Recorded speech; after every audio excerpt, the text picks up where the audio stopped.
Welcome to Chalk Talk. I'm Kim Davis. Okay, I'm calling today's segment When the Crowd Stops Cheering. And basically, it's the title of a documentary that I am working on that really looks at the life of a football player, any professional athlete, but for the sake of this conversation today, I'm going to use football player. From the time he is playing in Pop Warner football all the way through the time he goes to the National Football League.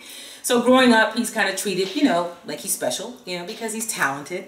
When he gets to high school, if he's really talented, other high schools might be recruiting him. I mean, if he gets ready for college and he continues to perform at a really high level, then colleges are recruiting him, saying, hey, come play for me. He gets to college, and if he gets to go to a Division I school, he is really treated like he's something special. And he is. But here's what happens. Somebody does everything for him, decides what his class courses are, tells him when to eat, when to sleep, when to work out, when to seek medical attention, everything that he has to do as a part of that collegiate experience, someone is guiding him through it.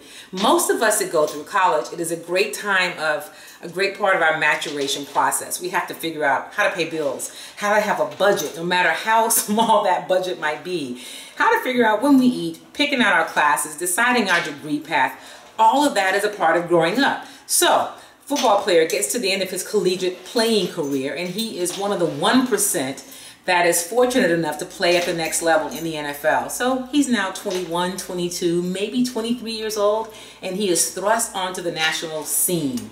Here's a lot of money, and go be a grown-up, okay? Here's hundreds of thousands. In many cases, most cases, millions of dollars. Go figure it out. He is ill-prepared. He's playing in the National Football League. Now he is surrounded by agents, and he has an entire team of people that determine what he does really day in, day out. There are women coming out of the woodworks, let's face it, that's a part of it. And then there's lots of friends, and there's family, and not to mention the hangers-on. And so he is living this life of celebrity for, 3.3 years? That's the average. But let's say he has a longer than average career and he plays for 8 years. So what, was he now 30 when he retires? All right, I'm 30. And if I'm one of the ones who has done a decent job with my money and I am not broke, I'm 30 years old, I'm retired, not financially strapped, but oh my gosh, who am I? What do I do? And what do I do? What happens when I walk into a room and no one cares? What happens now that the crowd stops cheering? That's what this documentary is about, and that is what the National Football League needs to look at.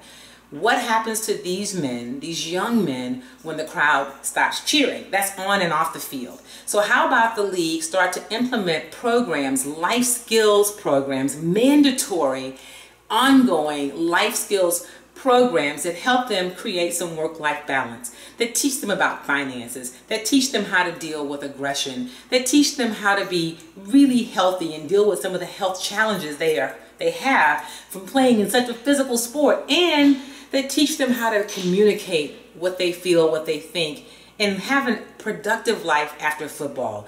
It doesn't have to take away from the game of football that exists now, but it can start to change a culture that didn't just happen with the Ray Rice video and the Adrian Peterson pictures. It is a culture that has been around for as long as I've covered sports, which for me has been about 25 years. Of course, I started when I was 12. All right, that's it for Chalk Talk today, but stay on the lookout for this documentary, and be sure to follow me on Twitter. After you get done watching this video, I'm going to ask that you go and subscribe to my YouTube channel. And I'll talk to you soon. That's it for Chalk Talk. Have a great week, and I will see you next Thursday, if not sooner.